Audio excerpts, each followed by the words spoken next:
inshuti nawe mukunzi uri kurakurikirana kino kiganiro cy'amagara meza turakuramukije amahoro y'Imana twongera kandi tunakwifuriza no kugira amagara meza. Aze muri kino kiganiro cy'amagara meza twateguye ku munsi w'uno munsi, hanyuma tukaba tugiye kurabira hamwe ku ndwara bita sinizite. Muri kino kiganiro tukaba turi kumwe n'umutumire. Amahoro, ndabaramukije. Murashobora kubwira abariko batwumviriza akazina kanyu mwidondoro? Ego murakoze kutwakira no kuduha uyu mwanya w'iki kiganiro. Ejo nitwa Maître Alexis Harimenshi, nkaba ndi umurongozi w'ikigo cy'ubuhinga n'ubushakashatsi mu by'ingabo bibereye amagara meza n'ubuvuzi kama Nufotech, actually Nutrition and Food Technology for Health, gifite icyicaro mu gisagara hagati cya Bujumbura. Murakoze cyane. N'uyu rero tugiye gufashanya muri kino kiganiro gifatiye kuri iyi ndwara sinizite. Abo bariko batwumviza abatari bake muri kino gihe, hariho uzosanga bamwe hirya no hino basezekaje cyangwa barembejwe n'iyi ndwara sinizite. Imbere y'uko tuja mu kiganiro nyezina, murashobora kubwira nk'abo bariko batwumviza mbega sinizite ni iki?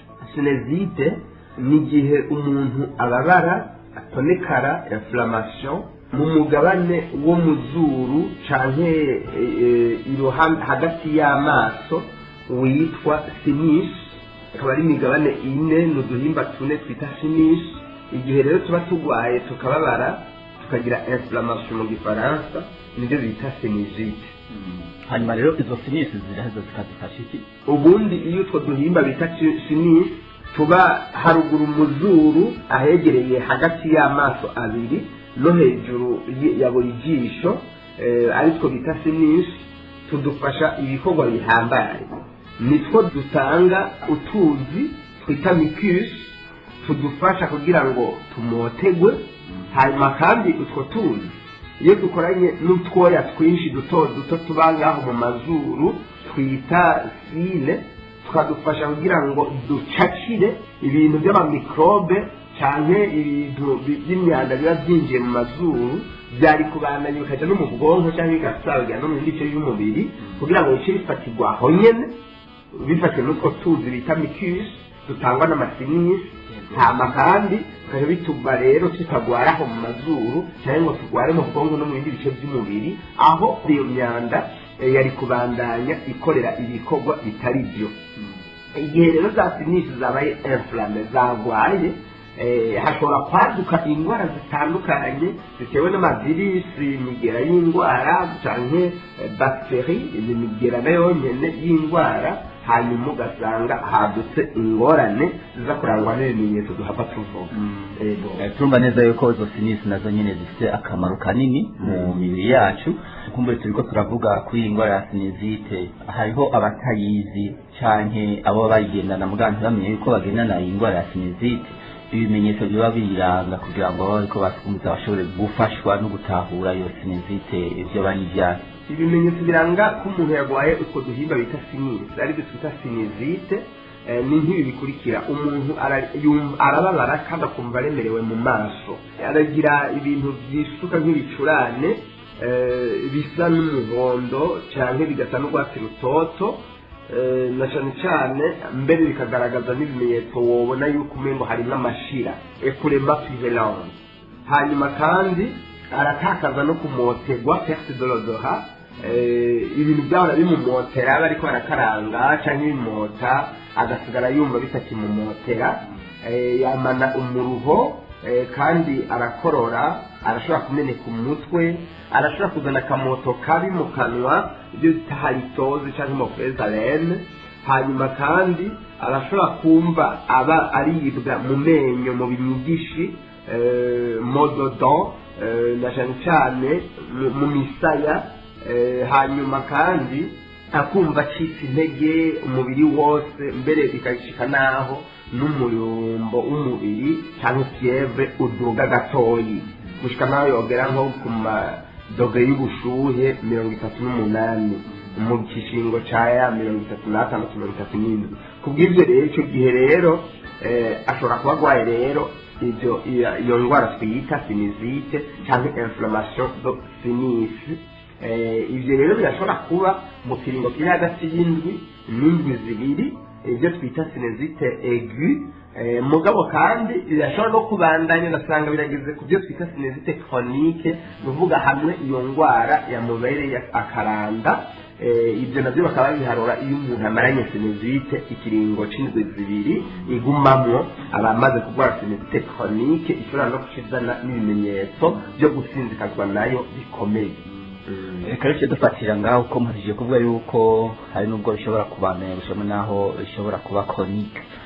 Shishikarira rero ngaho oye mucyo mubwira baba bariko batwumviza ibindi bimenyetso byo gusinzikazwa n'iyo sinezite icyo twokwita complication mu rurimi rw'igifaransa biba bifashe gute? Ibimenyetso byo gusinzikazwa n'iyo ndwara ya sinezite ifatira mu mazuru bibiri nibyo bikomeye gusumba ibindi. Hariho igihe haza akabyimba mu zuru ugasanga n'intoboro y'izuru umuntu ayemeramwo irugaye cyane cyane hajya uryamye ururabo uryamiyemo akaba ari ruce ruziba hamwe ubona yuko hari ikintu kibyimbye apfe kimeze nk'igihute hanyuma hambavu y'igihute gishobora kuziga izuru mbere gusa naho narinda no kukubaga kwa muganga iyo ugiye ku muganga w'ikizungu bitewe n'icyateye iyo sinezite nka bagiteri yaguteye mu mikoro umugera. ariko tukiraho nyine muvuze mu ntoboro y'izuru ni iyihe ntoboro? ni ziriya ntoboro bita fosse nasale canke nizi ntoboro fosse nasale no kuvuga duhemeramwo izi twimyiramwo zicamo ibicurane izi ntoboro nyene umuntu abonesha amaso nizo iyo wagwaye sinezite kagusinzikaza cyane ushaka kuzamwo igihute afse hanyuma kikavyimba gusa naho utaba ukishobora kurihemeramwo usigara umuntu ahemera mu kanwa bakazorinda kukubaga cyane tugakoresha ubundi buhinga kama mu kugira ngo aho hantu havimbe havimbuke cyo ni ikimenyetso cyo gusinzikara bita complication. ego ngaho rero komeza. hanyuma ikindi kimenyetso kigira kabiri gikomeye ni uko uwo sinezite yasinzikaje na cyane cyane imaze kugera kuri ya phase chronique no kuvuga hamwe yamubaye ko rurambira ikayimara nk'indwi 12 kubandanya birashobora no kugira ingaruka mbi zikomeye ku bwonko gusa naho agwara indwara ya mugiga ibyo twita meningite kuko ubwonko nabwo buba bwamaze gusinzikana gufatwa mugiga rero ni hamwe usanga umuntu aguma dadara izosi adashobora kugondeza adashobora gukebuka mbere ibyo bikaba binakenera yuko uwo muntu acashikanwa kwa muganga ku bitaro bikuru kugira ngo bashobore kumufasha bimwe bikomeye kuko ibyo bishobora kuzana ingaruka ziteye ubwoba. Ivyo rero bibiri ivyo bihute bituma mu zuru havyimba mu natwe no kwahemera mu kanwa hamwe n'indwara ya mugiga ni ibimenyetso byo gusinzikaza bikomeye. hama twibutse kandi abariko barakumviza yuko umuntu agwaye sinezite yo kwitwararika cyane ntaza aragwara grippe cyane ntabagwaye indwara ya bronchite asthmatiforme ni indwara y'amahaha cyane hasima kuko iyo bivanganye na sinezite bishobora gutuma ya ndwara y'amahaha nayo igira complication ikomera ku rwego rusumba umuntu ayigwaye mugatagwaye sinezite. rero kandi turangize tuvuga ibimenyetso hamwe n'ibimenyetso byo gusigaza na grippe bambe na sinezite tubamenyesha yuko iyi ndwara ya sinezite ari indwara ikomeye igwaye abantu benshi cyane ku isi ku buryo ibyigwa byakozwe n'abahinde bisanga yuko abantu 10-15 kw'ijana by'abantu bose bari ku isi bagwaye iyi ndwara ya sinezite. sinezite kumbure ishobora kubitamara igihe kirekire ishobora kukigenda ikavaho ibyo twita sinezite aigu mugabo kandi ishobora no kugumaho igihe kirekire ku mayinga 12 kubandanya ibyo twita sinezite chronique. abantu 10 rero gushika 15 kw'ijana baragwaye iyi ndwara ku rugero ruto cyane rwambara.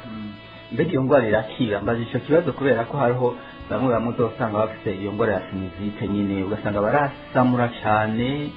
mbega iyo ndwara yo ikira? ego iyi ndwara ya sinezite irakira biterwa no kuba umuntu yayimenye kare nk'iyo wayigwaye ukagira bya bimenyetso mbere bishobotse igihe uri ahantu no mu bihe bishoboka ukacunyarukira kwa muganga kugira kwa muganga ari nko ku bitaro na cyane cyane bashobore gukoresha ubuhinga bwo kuyisuzuma bakayitora hakiri kare itaragusinzikaza irashobora gukira kandi byoroshe kuko kwa muganga mu buhinga bwo kuyisuzuma twita diagnostic bashobora gukoresha ubuhinga bwo kuyisuzuma bita tomodensitometrie cyangwa TDM maze ibyo bigafasha muganga kwerekana umugabane w'utwo duhimba bita sinisi wafashwe uwo ari wo hafashwe uko hangana no kuvuga etandu maze n'ubwo buryo wabimenye kare ugashobora no guca ushobora kuyivura byoroshe kuko ushobora no kumenya yuko yoba yatewe na virusi cyangwa bagiteri ukamenya ibyayiteye bitandukanye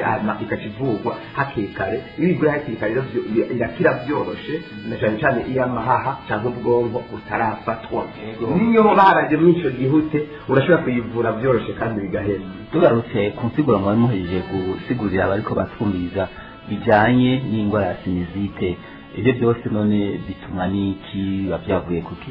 Kenshi biterwa n'indwara ibyo twita allergie, umubiri no kuvuga waguhindutse, allergie yavuye nk'akarorero bijya byo kubana n'ibitungwa mu nzu, impene, intama, ubuyabu, imbeba, imbwa, bijya birashobora gutera indwara ya sinizite kubera burya bwoya bw'ibyo bitungwa umuntu aguma ahema, kandi sinizite irashobora guterwa n'ibintu bituma pollution de l'air, duhema by'imicafu duhema mu kirere, ibintu usanga bituma mu mabarabara ibiduga bigenda bitumura, umuntu akora ku mashini zijya zica ubududu, aguma kandi amazuru yiwe adakingiwe, ata bintu yipfutse mu mazuru byakozwe bikorewe gukingira amazuru maske, ibyo birashobora gutuma umuntu agwara indwara y'amasinizite.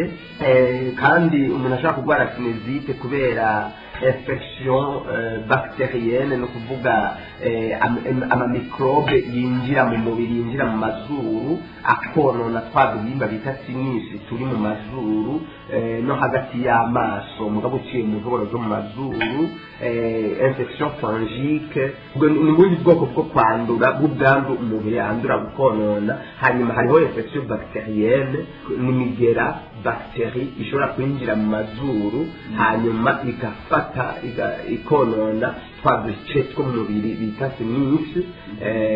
Muri make ibyo nibyo bituma bikomeye. Mugabo kandi niyo umuntu agwaye indwara ya hasima irashobora nayo nyine gutuma, kubera nayo nyine kenshi iterwa ama allergie, ugasanga ibyo bintu byaguteye ayo ma allergie birashobora no konona kugira ingaruka mbi ku masinisi yawe, naho ukahagwarira sinizite. Hama iyo rero umuntu yabaye expose cyane yabaye mw'ibyo bihe yandura byoroshe ayo ma microbe, iyo migera abayeho mu buryo mu cyumba ciwe araramo amadirisha ataba yuguruye ngo aheme impemu zivuye hanze byoroshe, birashobora no gutuma ashobora kutagira complication zoroshe, uvuga agasinzikara byoroshe.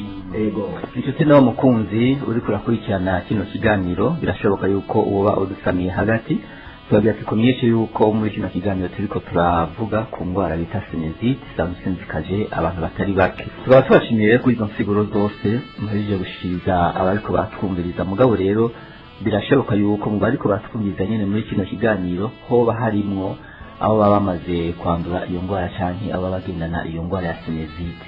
Rero uwayirwaye iyo gifatamo gute kugira ngo dushobore gufasha uyu munywanyi wacu iyo bagwaye iyi ndwara? Umuntu yagwaye sinizite icambere yo kwitwararika kumenya ko abasirikare biwe cyangwa ubushobozi umubiri ufise bwo guhangana n'ibitero by'indwara ari twita pouvoir phagocytaire de globules blancs bwoba buhagaze neza, abiciye mu kurya no mu kunywa ibintu bikomeza abasirikare bagwanira umubiri.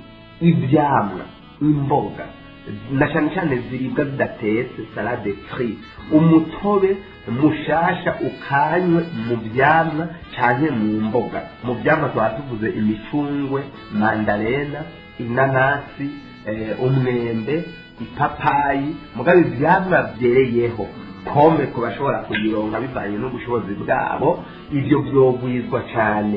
Mu mutobe ukanywe mu mboga twatuvuze beterave, carotte canke radi, igitunguru gitukura, tungurusumu, ibyo byose birashobora kuba hape nuba gukuba ku ntoboro zakuma cyane zagakoresha plastike kara bita rape carotte, habivyurafye ukacubikanya.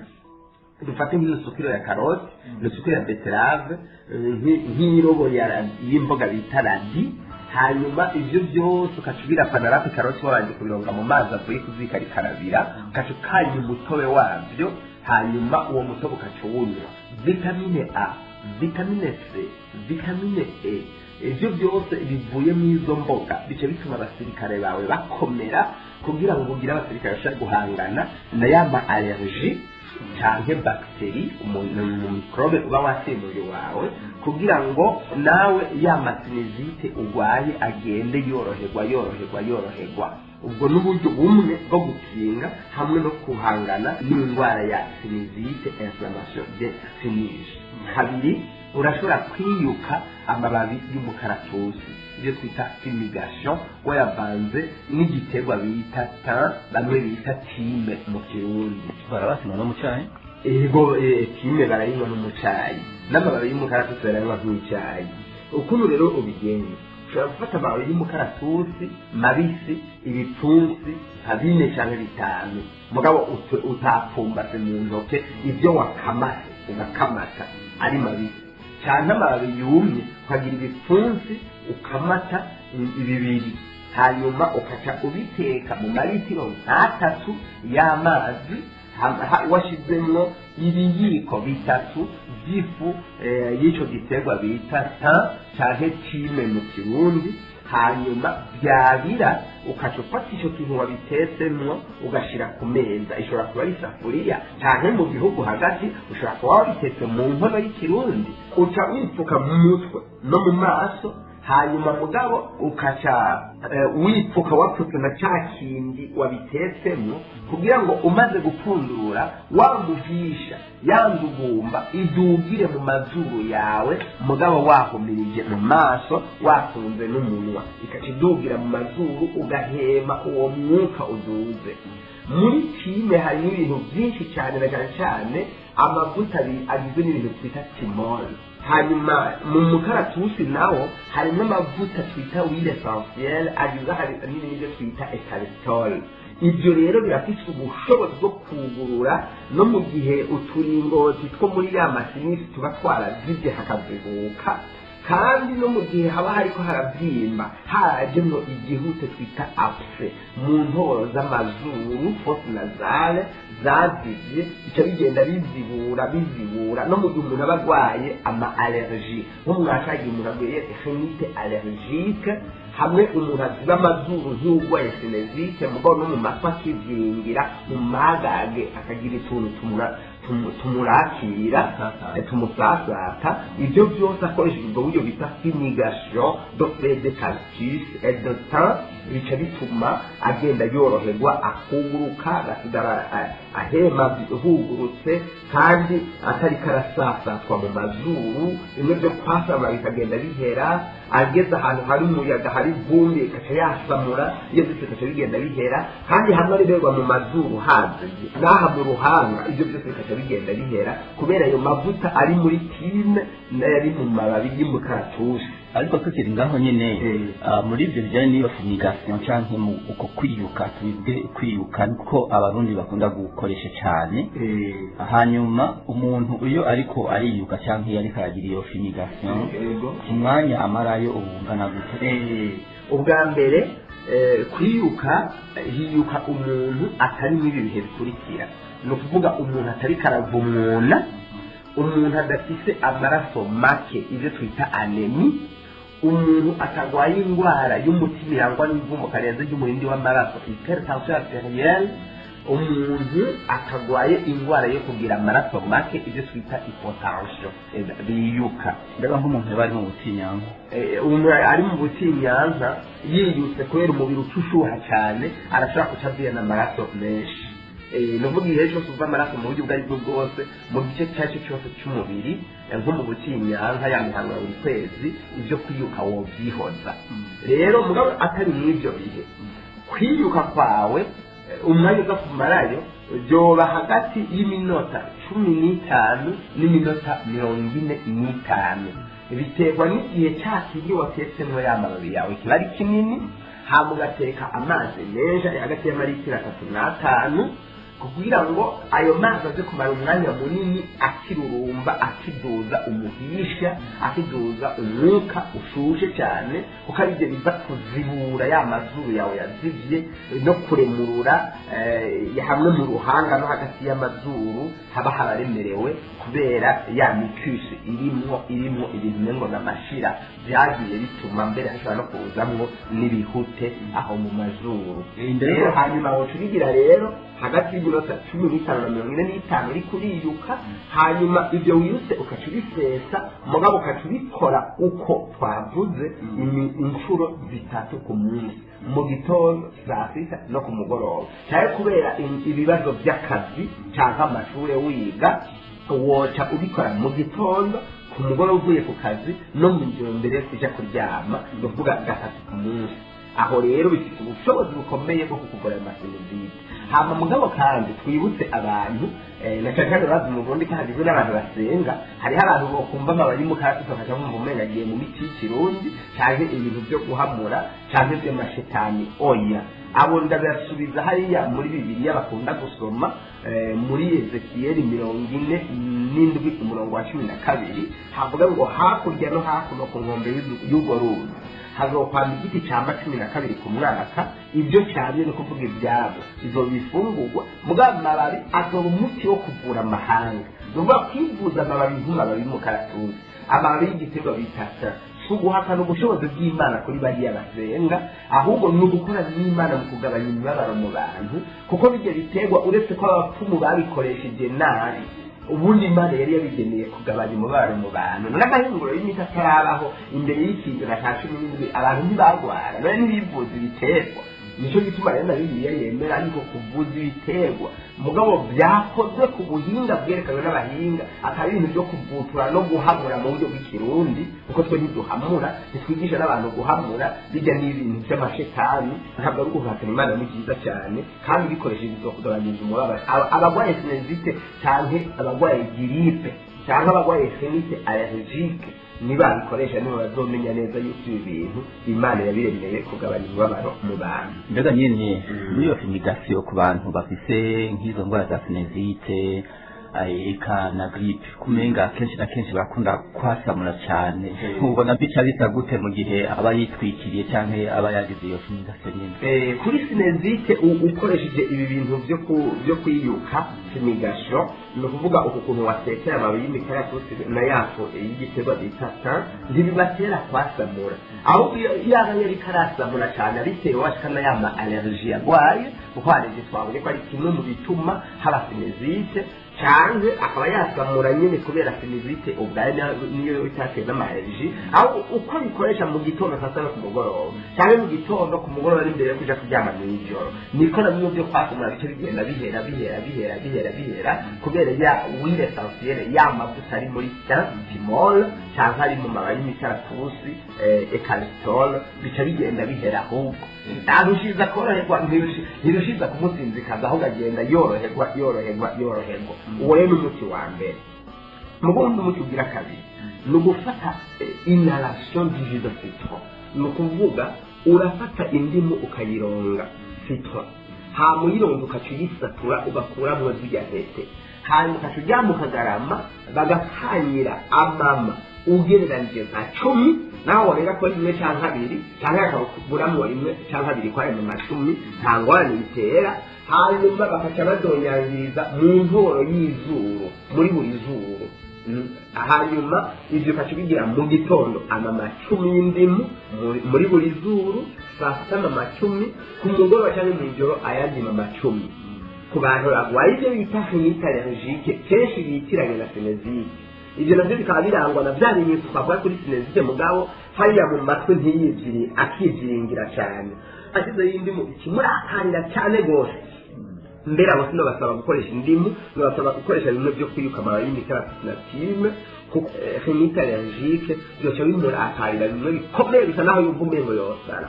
mugabo ari sinezite yonyene aho nta ngorane. Ayo mama y'indimu 10 ku munsi, 3 ku munsi arazibura mu zuru, na bya bicurana ariko arasohora bisa n'urwatsi rutoto canke bisa n'umuhondo, ibyo byose bikaca bigenda bihera, mbere n'inyama zura aba yazivye hajemwo igihute apfe, navyo na ca gihute kica kigenda kivamwo, na hamwe yaremerwa mu mazuru akaremerwa hejuru y'amaso, navyo nyine bikaca bigenda bihera.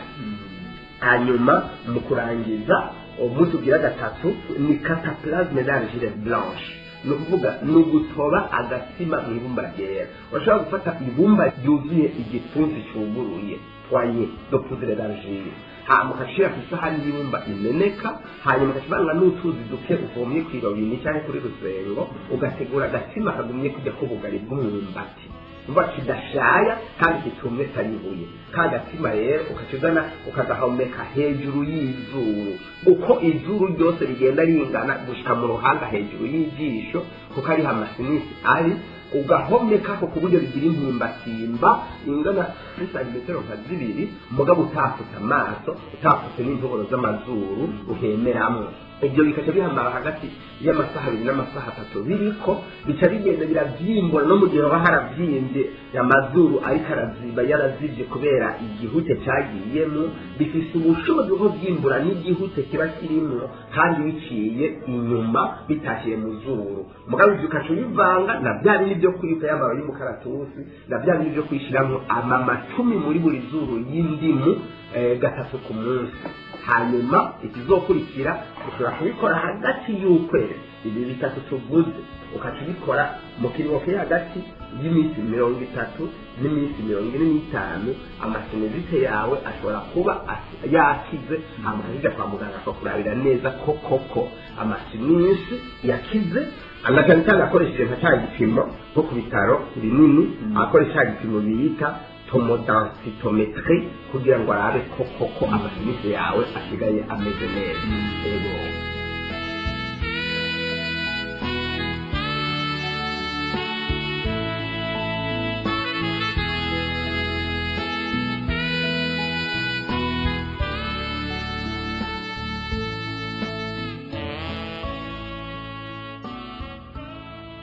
Mwari kumwe na jewe Maître Alex Harimenshi, umurongozi w'ikigo Nifotech Burundi. Mushobora no kuronka n'ibindi biganiro vyinshi bitandukanye tumaze gutunganya kandi dusanzwe dutangira ubuntu, hamwe n'ibindi tugiye gutunganya.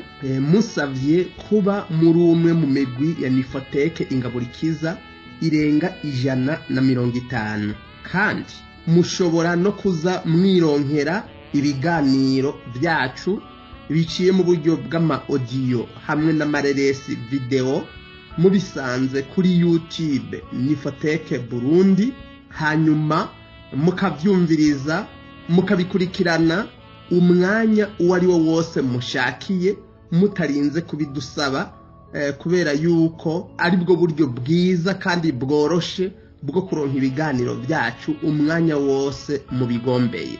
Kandi mugeze kuri YouTube ntimwibagire gufyonda ahanditse s'abonner canke subscribe, hamwe no guca mufyonda ku kantu kameze nk'agakengeri muca mubona, mugafyonda ahanditse toute canke all kubumva ururimi rw'icyongereza. Muri ubwo buryo muba mushoboye gutuma igihe cyose turungitse ikiganiro mu buryo bw'ireresi canke video muca mubimenya, kandi kaca kibashikira mutarinze kurinda kukirondera.